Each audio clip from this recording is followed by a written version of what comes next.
اللہ کے بابرکت نام سے شروع کرتا ہوں جو بڑا مہربان نہایت رحم والا ہے، اور درود لا محدود حضور صلی اللہ علیہ وآلہ وسلم کی بارگاہ ناز کے اندر، بارگاہ پروقار کے اندر ہدیتن، عقیدتن، محبتن، نذرانتن، تحفتن، مودتن، ادبن پیش کرنے کے بعد درود شریف کی فضیلت رسول اللہ صلی اللہ علیہ وآلہ وسلم نے ارشاد فرمایا، قیامت کے دن میرے نزدیک ترین وہ لوگ ہوں گے جو سب سے بڑھ کر مجھ پر درود بھیجتے تھے۔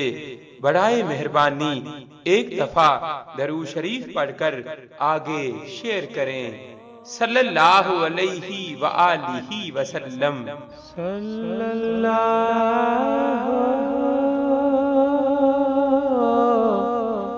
علیہ